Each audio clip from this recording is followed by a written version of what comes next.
네, 우리 좌우에 계신 또 우리 청년 형제 자매 여러분 함께 인사하면 좋겠습니다. 잘 오셨습니다. 잘 오셨습니다. 네, 이런 인사하기 제일 어색하고 쭈뼛한 게 사실 전데 전어습 안 해도 되니까 이렇게 시킬 때 너무 기분이 좋아요, 사실은. 혹시 저 부러우신 분들은 정말 전도사와 강도사와 교역자의 길을 걸어가시길 축복합니다. 아멘. 네.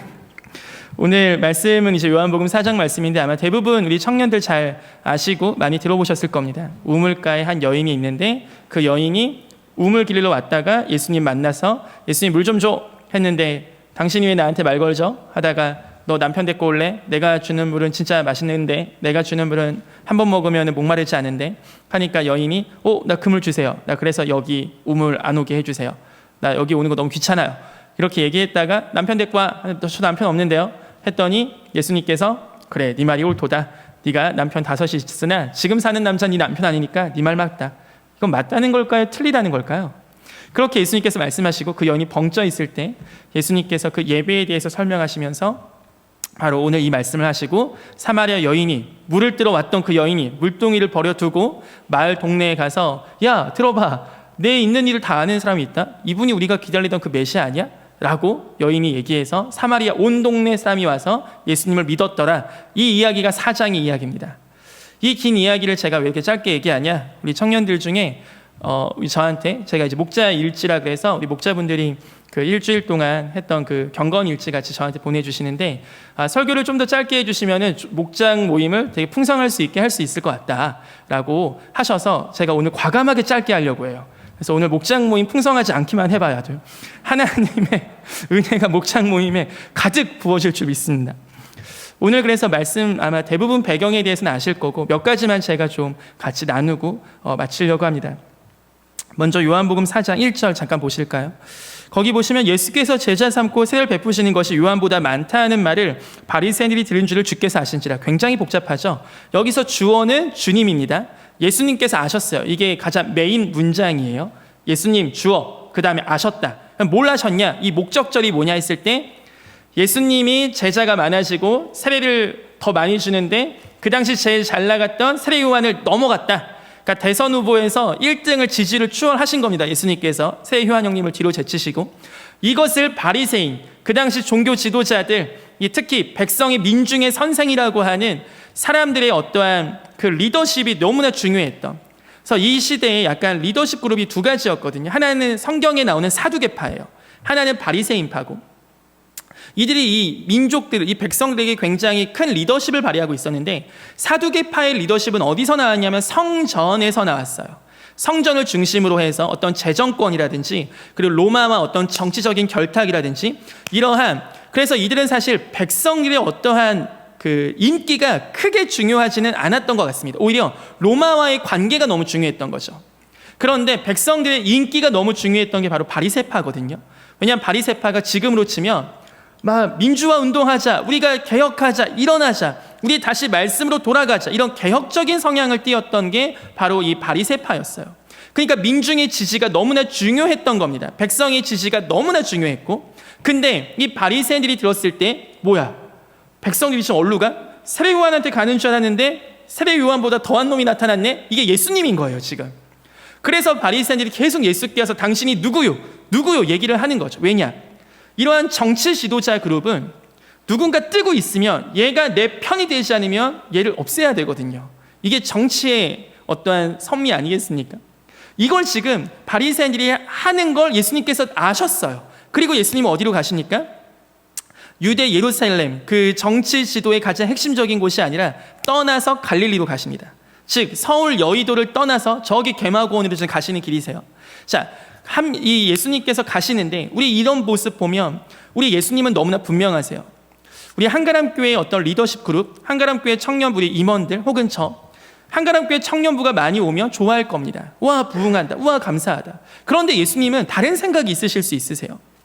사람들이 많이 몰리고 우와 예수님 너무 좋아요 너무 좋아요 세례를 많이 베푸는데 거기서 판을 까시고 더 몰려올 때 물이 들어올 때 노를 저어야 되는데 예수님 안 그러세요.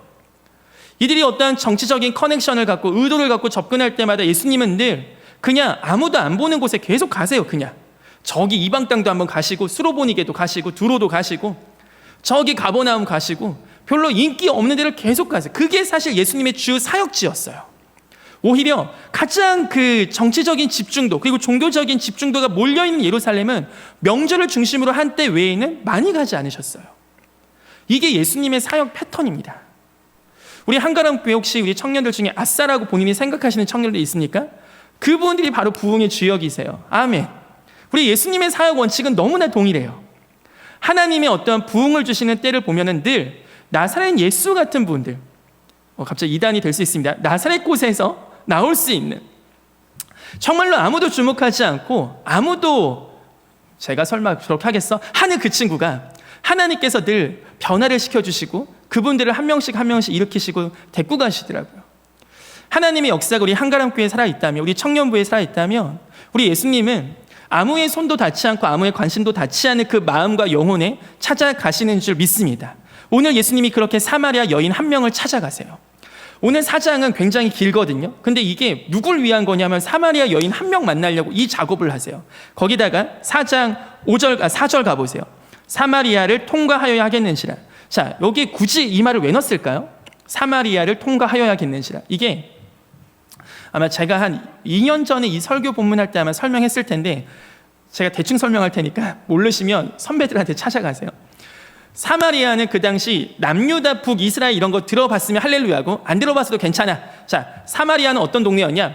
모든 이방신들이 다 잡종으로 이렇게 섞여 있었어요. 문화 자체가. 그러니까 유대인들이 볼 땐 완전히 타락한 땅이야. 완전히 더러운 땅. 역사 좋아하는 친구들은 아수르 제국이라는 나라를 들어볼 수 있는데, 아시리아 제국. 거기서는 어떤 정책을 썼냐면 어떤 나라를 먹었으면 그 민족의 수도를 다 비워놔요. 비워놓고 어떻게 하냐? 다른 민족의 수도에 있었던 엘리트를 데리고 와서 거기 심어놔요. 왜냐? 그 수도의 엘리트가 가장 민족의 독립운동하기 좋을 거 아니에요. 그러니까 김구, 안중근 이런 엘리트들을 다 싸잡아다가 저쪽 러시아로 보내는 거예요. 일본으로 치면. 그리고 러시아에 있는 민족 엘리트 그룹을 한국의 경성에 심어 놓는 겁니다. 왜냐? 그렇게 해야 민족운동, 독립운동을 못할 테니까. 그러한 정책을 사마리아가 북이스라엘 왕국의 수도였어요. 그래서 거기다가 온갖 잡다한 민족들을 다 거기다 껴넣은 겁니다. 근데 남유다 왕국은 아수르한테 먹히진 않았거든요. 그러니까 그 짓은 당하지 않았어. 그러니까 얘네가 볼 때 사마리아는 완전 배신자야. 거기다가 이 남유다 왕국이 나중에 그 다음에 바벨론한테 뭐 먹히고 포로가 됐다가 포로 귀환이 하면 되거든요. 그래서 성전이 무너진 걸 다시 짓자, 막 성벽을 다시 짓자 하는데 누가 와서 시비 거냐면 사마리아인들이 시비를 걸어요. 그래서 사마리아인들이 막 우리도 같이 껴서 할까? 하니까 야, 하지 마. 하니까 사마리아인들이 막 이렇게 한번 파이트가 있었어. 그때부터 사마리아는 상종하면 안 돼. 요게 그 당시 유대와 사마리아 있었던 굉장히 있었던 첨예한 전쟁이었어요. 그러니까 유대는 사마리아와 길도 지나가지 않아. 더러운 땅이니까 거기는. 그래서 사마리아는 거기다가 야, 예루살렘만 성전이야? 우리 그리심산은 예전에 우리 모세 시대, 여호수아 시대 때 하나님의 축복이 있었던 산이었어. 그리심산에다 우리 성전 짓자 하면서 예루살렘 성전 같은 성전을 지어버려요. 거기서 예배해요. 그러니까 사마리아에는 이 정치적으로 종교적으로 늘 2인자의 서름이 있었던 거죠. 거기다 야, 우리도 그런 하나님 믿는데 이러한 생각이 있는데 안 껴줘, 유대인들은. 그러니까 이 사마리아인들 마음에는 얘네도 유대 싫은 거예요, 그냥. 이게 그랬기 때문에 뒤에 보시면 9절 가보세요. 사마리아 여자가 이렇게 물어봐. 예수님 물 달라고 하니까 당신은 유대인으로서 어찌하여 사마리아 여자인 나에게 물을 달라 하나이까 하니 이는 유대인이 사마리아인과 상종하지 아니함이더라. 그러니까 물 달라고 말하는 것도 이상한 거예요. 얼마나 심각합니까 이게. 길 지나가다가 쟤 미국이냐? 그러면은 길도 물어보면 안 돼. 물 달라고도 하면 안 돼. excuse me 이런 것도 하면 안 돼. 그냥 지나가야 돼. 그럼 얼마나 민족적으로 지금 굉장히 첨예한 대립이 있는 거예요. 이러한 곳을 예수님이 사마리아로 통과하여야 하겠는지라를 말씀하십니다. 여러분 혹시 이런 오해 갖고 계신 분 계세요? 나는 지금 하나님하고는 좀 친하지 않아. 나는 하나님과 크게 상관이 없어. 왜냐? 나는 교회 예배도 잘 안 나가는 것 같고 그냥 가끔씩 오는 것 같고 내가 사는 꼬락선을 보니까 하나님과는 큰 관심이 없어. 라는 청년들 있다면 정말 큰 오해 중에 하나가 뭐냐면 하나님은 오늘 너희의 마음으로 가여야 하겠는지라를 말씀하실 수 있습니다. 사마리아 여인은 모르거든요. 지금 자기는 그냥 일상 속에 막 투덜투덜 대면서 내가 왜 또 이물을 기르러 가야 돼? 내 자식 새끼는 대체 어디 있는 거야? 왜 맨날 나는 늙어서까지 남편이 5명까지 바뀌었는데도 왜 나에게는 나를 위해서 물을 길러주는 애가 한 명도 없는 거야? 라는 인생을 투덜투덜하면서 가니까 이 여인이 간 그곳에 예수님 오시잖아요. 세상의 구주 되신 그 하나님이. 우리 인생이 그냥 똑같아 보이는 매너리즘에 빠져 보이는 그 순간에도, 어쩌면 우리가 가는 직장, 우리가 어쩌면 가는 학교, 우리가 진짜 가기 싫은 그곳을 가는 순간일지라도 하나님은 거기서도 만나 주실 수 있는 분이신 줄 믿습니다. 여러분, 이것이 바로 우리가 만난 하나님 아닙니까? 이것이 바로 우리를 사랑하시는 하나님 아니세요? 물론 어렸을 때 주일학교 때는 교회에 나와서 은혜를 받아야지, 이거 되게 맞는 말이고 이것이 정말 핵심이에요. 그래서 여러분이 교회 중심의 신앙생활을 하는 게 맞습니다. 하지만 하나님은 거기서 제한받지 않으세요. 아멘. 하나님은 사마리아 여인 보고 너 예루살렘 나올 때까지는 안 만나줄 거야. 니네 사마리아 애들 그거 빨리 성전 부수고 빨리 예루살렘 돌아와. 니네 여기서 예배해야 돼. 그때까지 내가 안 만나줄 거야 라고 하시는 분이 아니세요. 오히려 요한복음 4장 42절 가보세요. 40절부터 보세요. 제가 읽어볼게요. 사마리아인들이 예수께 와서 자기들과 함께 유하시기를 청하니 거기서 이틀을 유하시며 예수의 말씀으로 말미암아 믿는 자가 더욱 많아 그 여자에게 말하되 이제 우리가 믿는 것은 네 말로 인함이 아니니 이는 우리가 친히 듣고 그가 참으로 세상의 구주신 줄 알미라 하셨습니다. 아멘. 이 고백을 유대인들이 한 게 아닙니다. 유대 예루살렘은 오히려 예수님 쫓아냈어요. 그런데 여기서 사마리아인들이 얘기합니다. 여기서 좀 더 머무시면 안 돼요? 좀 주무세요. 이게 말도 안 되는 거 아닙니까 지금? 친하게 지내면 안 되고 물도 달라고 하면 안 되는 그 유대인과 사마리아인 그 사이에 사마리아인들이 요청하는, 여기서 좀 머무세요. 유해 주세요. 그리고 우리한테 계속 말씀해 주세요. 그리고 뭐라고 얘기합니까? 이분이 세상의 구주시다. 이 고백을 유대인들이 하는 게 아니고 예루살렘에서 매일 예배하는 애들이 하는 게 아니고 진짜 하나님의 법을 떠난 것 같고 하나님하고 완전히 등을 돌린 것 같은, 하나님의 법대로 예배하지도 않는 것 같은 그 사마리아 애들이 예수님을 그렇게 고백합니다. 여러분의 삶에 저는 정말 기도하고 믿습니다. 여러분이 가장 투덜대는 그곳에서 예수님께서 진하게 만나 주실 줄 믿습니다. 여러분, 그게 우리 예수님의 능력이세요. 우리 예수님은 지금도 살아계세요. 여러분이 진짜 투덜대는 그 한숨 나오는 그 깊은 한숨 속에 우리 주님 분명히 만나주시고 우리에게 말을 걸어주시고 얘기하실 수 있습니다. 그러한 만남이 여러분에게 삶에게 있기를 소망합니다. 아멘. 그래서 사실 요한복음 4장은요, 이 한 절 한 절마다 설교할 게 엄청 많아요. 그래서 요한복음 4장은 사실 날 잡고 하면 제가 3시간도 할 수 있겠더라고요. 이 한 절 할 때마다. 근데 그렇게 하면 한가람교회 다 떠나가고 저만 남을 것 같아서 오늘 짧게 나눌 때 한 포인트만 말씀드린 부분이 마지막 이 부분만 정리가 되면 좋겠습니다. 예수님께서 오늘 사마리아 여인과 함께 말하는 키워드가 2가지가 있거든요. 하나는 뭐냐면 물이고 하나는 남편이에요. 이 2가지가 오늘 여러분의 머릿속에 기억나셨으면 좋겠어요. 제가 지금까지 이 초두에 말씀드린 거는 예수님이 어떤 분인가 하는 겁니다. 즉 여러분이 지금까지 어떻게 살아왔든 이거에 대해서 얽매이지 말라고, 우리 예수님을 제한하지 말라고, 내가 무언가 예수님께 예쁜 짓을 해야지만 만나주신다고 착각하지 말라고. 우리 예수님 그런 분이 아니세요. 우리 예수님은 바울도 만나주셨고 요나도 만나주셨어요. 예수님께 부인했던 베드로까지 만나주셨어요. 그 예수님을 착각하지 마세요. 그 예수님께서 지금 오늘 2가지 키워드를 갖고 대화를 하시거든요. 이 대화의 내용과 패턴이 여러분과 예수님의 만남의 패턴일 수 있어요. 2가지가 있는데 하나는 네가 나에게 물 좀 다오 얘기하십니다. 웃기지 않으세요? 모든 세상의 만물을 만드신 그분이 왜 물을 달라고 하십니까? 여러분, 이거 교회 사역할 때 너무 웃긴 거 없으세요? 솔직히 아니, 다 하실 수 있는 그분이, 하나님이 성경에 보면 당나귀한테도 말도 시키는 그분이, 해도 멈추게 했다가 빛도 사라지게 했다가 바다도 잠잠하게 하는 그분이 그냥 하나님이 알아서 저 갈매기한테 시켜갖고 갈매기가 날아다니면서 야 여기 다 모여봐, 자 바닷물이 휘청 쓰나미 오는 거 하나님이 막아준대. 갈매기가 인간말로 하면은 그 옆에서 뭐 비둘기가 영어로 통역하고 하나님 다 시키실 수 있을 거 아닙니까? 그렇게 해서 전 세계인들 다 모아갖고 니네 나 안 믿으면 죽는다 하면은 게임 끝일 거 아니에요. 모든 민족. 저는 이런 생각하는 게 제가 이상한 거 아니죠.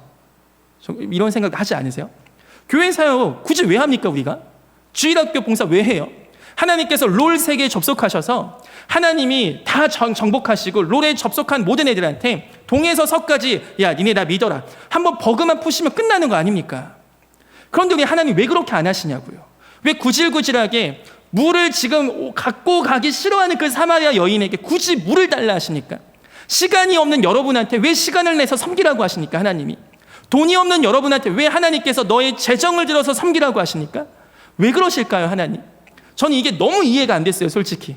아니, 하나님 자기가 하시면 되지 왜 나한테 시키세요? 나 할 줄도 모르는데.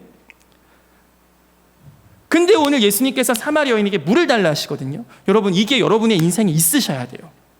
왜냐? 결국 물 주는 분은 누구십니까? 결국 진짜 물 주는 분 누구세요? 사마리아 여인이 진짜 물 줬습니까? 예수님 그 물 맞고 시원하구나 이러셨습니까? 아니에요. 예수님이 물을 달라고 하실 때부터 뭐가 하시고 싶었냐면, 야, 내가 진짜 물 줄게, 이겁니다. 예수님께서 우리한테 뭔가 달라고 하시는 거 있으세요? 그게 있다면 예수님 그거 진짜 주고 싶은 겁니다. 예수님께서 우리한테 조금 그거 원하시는 거 그거 있으시면 예수님이 그거 정말 주고 싶으신 거예요. 영원한 생수를 주고 한 번 먹으면 목마르지 아니한 그 물을 주겠다는 거죠. 우리 예수님께서. 그게 우리 예수님의 마음이에요. 본심이에요. 예수님 필요하겠냐고요, 솔직히. 여러분의 헌신, 여러분의 시간, 그거 예수님 가져가서 뭐 하시겠냐고요. 왜 굳이 얘기하시겠어요?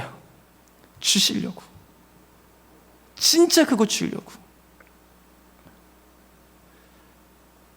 이게 예수님께서 우리 가운데 말 거시는 하나의 이유입니다. 오늘 설교가 그래서 여러분이 그렇게 하세요라고 이야기 정리되기보단 그냥 그 예수님을 투박하게 만나셨으면 좋겠어요. 그냥 그 예수님, 나에게 뭔가 달라 하시는 그분이 사실은 나에게 진짜 이걸 주고 싶은 거구나. 왜 하나님이 아브라함한테 아들 달라고 하셨겠습니까? 하나님이 그 아들 주고 싶으시니까 얘기하신 거죠. 그게 우리 하나님의 본심이에요. 우리 하나님이 달라고 하실 때는 늘 하나님이 주시려는 마음이십니다. 그걸 경험하는 게 신앙생활이고요. 그러니까 예전에 드렸던 헌신보다 더 큰 헌신을 드리고 싶은 거예요. 왜냐하면 이것이 아무것도 아닌 걸 아니까. 처음에는 와, 이게 진짜 너무 귀해, 이거 어떻게 줘? 나도 먹을 물이 없는데 어떻게 줍니까? 나도 이거 빨리 떠서 가야, 이 귀찮은 짓을 내가 왜 또 합니까? 그런데 그게 사실 아니구나. 이게 깨달아지는 게 하나님을 만나는 겁니다. 우리 사랑하는 청년 여러분, 청년들에게는 많이 있는 게 없어요. 사마리아 여인처럼 물을 가지고 있는 부자들도 아니고 그냥 하루하루 내가 이걸 해먹고 살아가야 되고 내가 하루하루 이 시간을 내가 소진해야 되는 그러한 삶을 대부분 살 겁니다. 그런데 이 청년 때가 하나님이 가장 많이 찾아오시는 때인 것 같습니다. 그래서 우리에게 집요하게 물을 달라 하실 때가 있습니다. 그때 여러분, 하나님의 본심을 한 번만 더 깊이 생각해 보시는 주님의 은혜가 우리 청년들에게 있기를 소망합니다. 아멘. 두 번째는 바로 남편입니다. 분위기가 좋습니다. 그 물 저 주시면 안 돼요? 예수님께서 야, 내가 주는 물은 먹으면 진짜 목마르지 않아, 영원한 생물이야 말씀하셨는데 오늘 진짜 그 물 주시면 안 돼요 하니까 예수님께서 뭐라고 하시냐? 남편 데리고 와, 그 얘기하세요.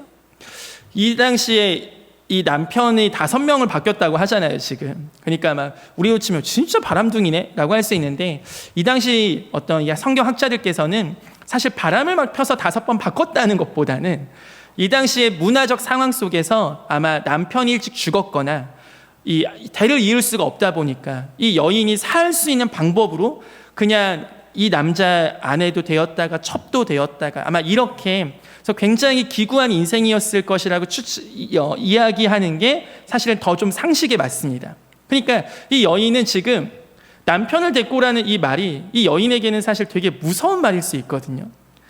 그냥 이제 5번 바뀌었고 이제 6번째인데 지금 나에게 이 남편이라는 존재는 내가 가서 오라는다고 과연 오실까 이분이? 라는 생각이 있을 수도 있고 자신한테 쉽지 않은 개념이에요. 그리고 이 남편은 이 여인에게는 삶의 그 당시는, 지금은 아닐 수 있지만 그 당시는 과부 자체가 거지였어요. 사실 과부 자체가 기초생활 수급을 받았어야 되는 거였어요, 그 당시는. 그러니까 우리가 룻기 통해서 많이 배웠잖아요. 그러니까 그 여인인 겁니다. 그 여인, 사마리아 여인, 이 삶의 안정이 보장되지 않는 그 여인. 그래서 자기 물 길러주는 아기들도 없고 그건 진짜 자기가 계속 길러와야 되는 이러한 상황에 이 여인이에요, 이 여인. 그런데 이 여인이 오늘 이 남편을 예수님께서 진짜 건드세요. 아까 그 물은 여인이 진짜 원하는 걸 예수님께서 건드셨는데 이번에 이 여인의 삶의 구조의 가장 치명적인 상처, 가장 치명적인 약점, 가장 자기를 좌절시키는 그 남편의 문제를 예수님이 건드세요. 처음에 예수님께서 여러분에게 무언가 뭐 좀 달라고 하시는 것은 어쩌면 우리의 처음 예수님과 관계를 맺는 입문 단계일 수 있습니다. 근데 점점 그 관계가 깊어지면 예수님께서 우리가 예수님께 보여주기 싫은 그거 있죠, 그거. 교회에서 보여주기 싫은 그거 있죠, 그거. 그거를 물어보세요. 그거. 이게 바로 우리가 예수님께 더 깊이 나아가는 관문이 되냐 아니면 돌아가냐, 이 관문입니다. 여러분에게는 이 남편이라는 것이 어떤 것인지 한번 생각해 보셨으면 좋겠습니다.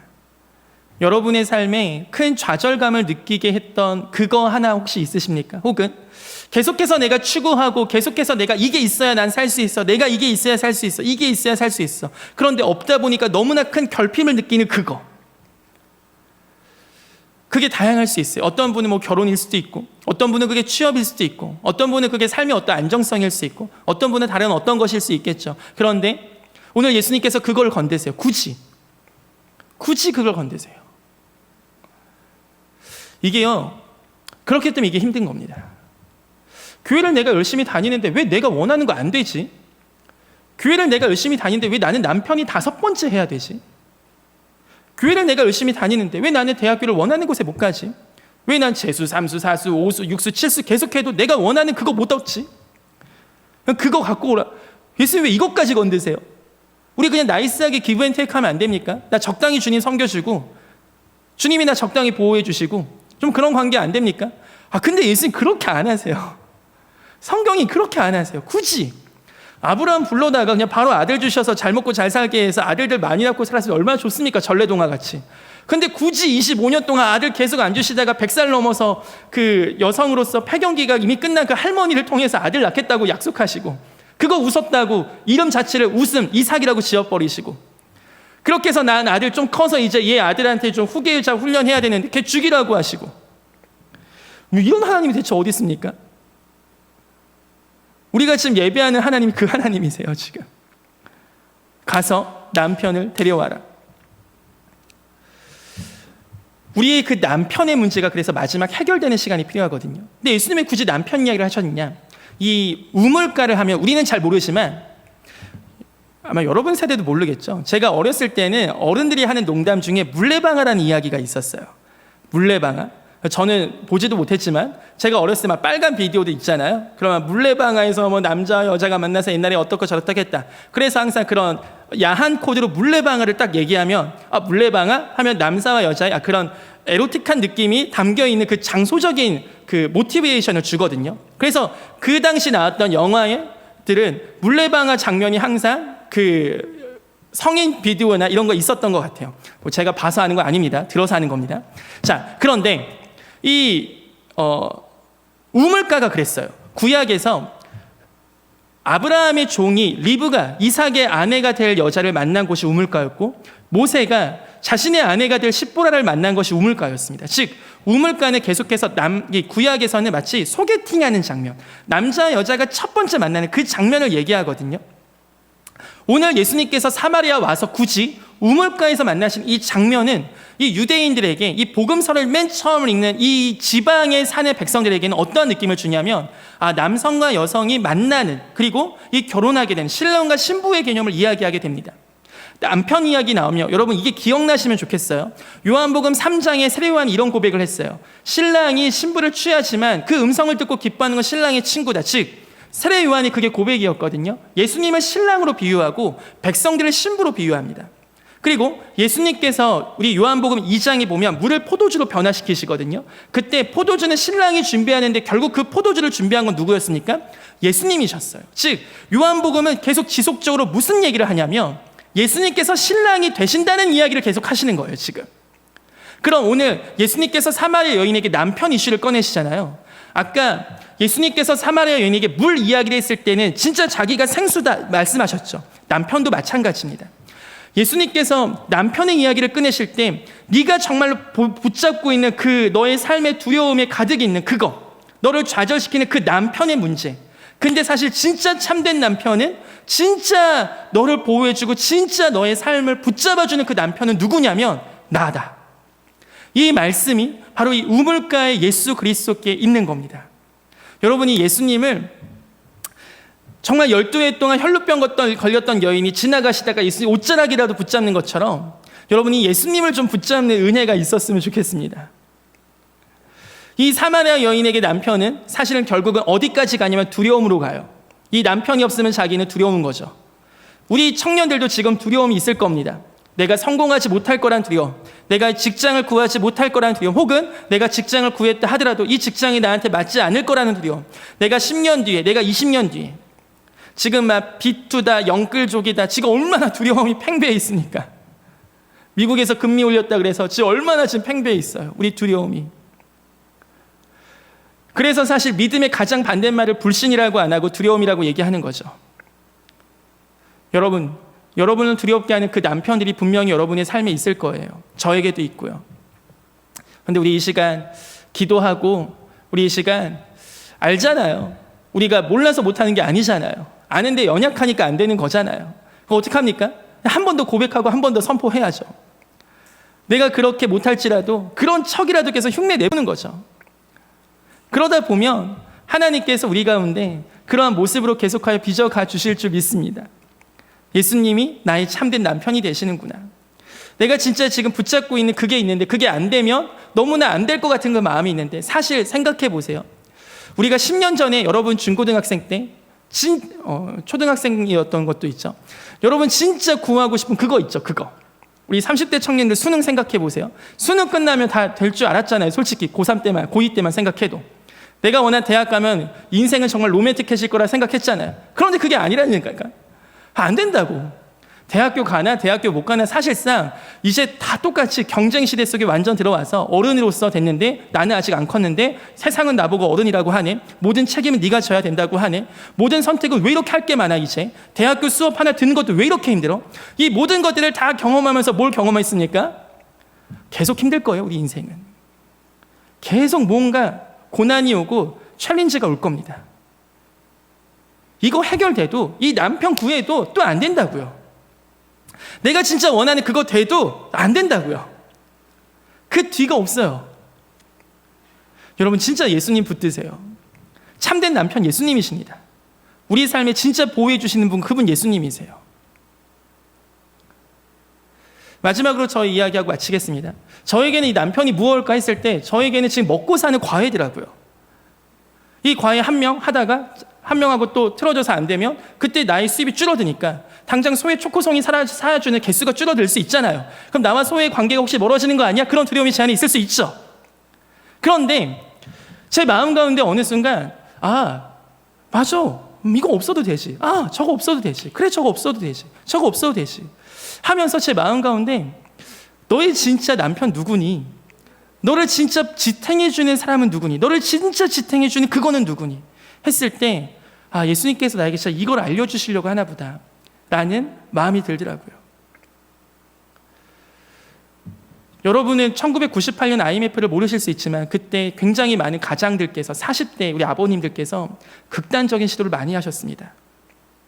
그래서 그때부터 한국에 이러한 자살을 어떻게 하면 방지하냐는 이 대책과 문화 시스템이 굉장히 많이 나왔어요.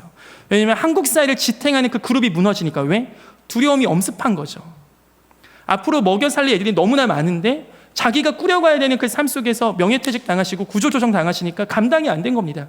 두려움이 사람을 잡아먹어버린 거예요. 우리가 지금 그러한 위치에 있을 수 있습니다. 두려움이 우리를 먹어버려요.